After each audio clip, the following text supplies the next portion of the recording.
Hey, my church, Pastor Jim here, and today we're looking at how your intentions may actually be the reasons why you haven't reached the destination you've been trying to reach. You want to find out more? Let's do it.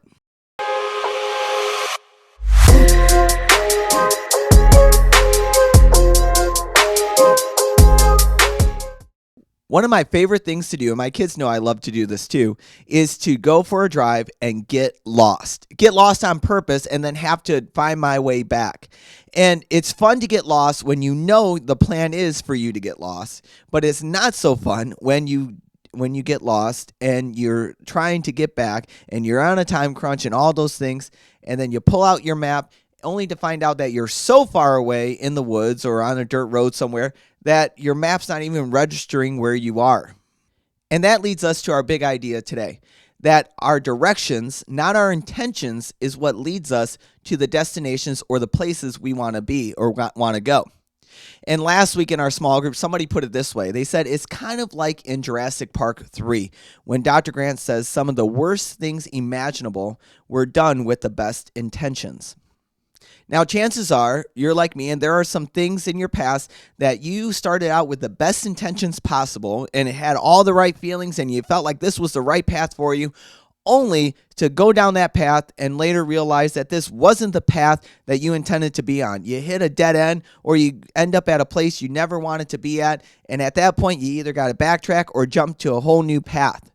Now, Jurassic Park 3 is a great story about finding our direction and how intentions may not be the best things for us.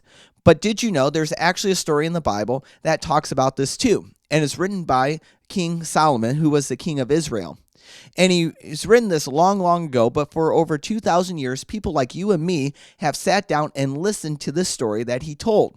And that's what we're going to do today with you and the people around you in your small group. Together, you're going to look at this story that's packed with wisdom, packed with teaching us how directions are the most important thing, and that they definitely trump the intentions that you and I and the feelings that sometimes we have and think, oh man, this is the right choice.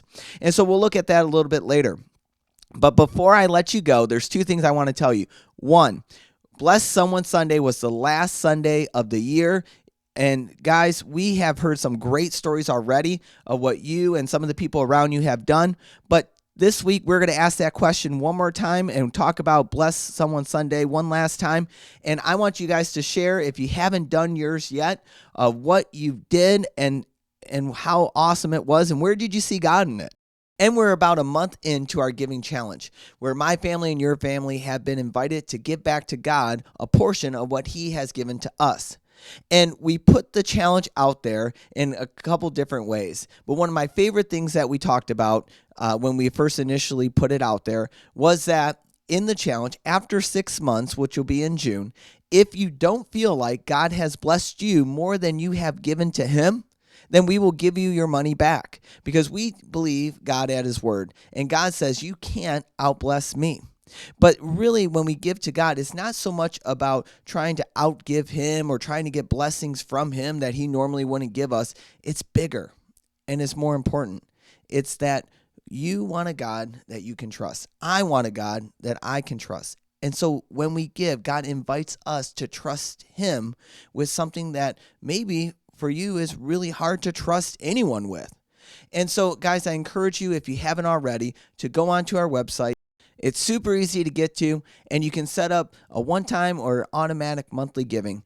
The other way to do it is that in our once-a-month large group, we have our giving box in the back next to the coffee that you and your family can walk up at your time when it's right for you to do it. Because after all, we believe that giving is not something that the whole church needs to know about, but it's between you and God. So we keep it as private as possible.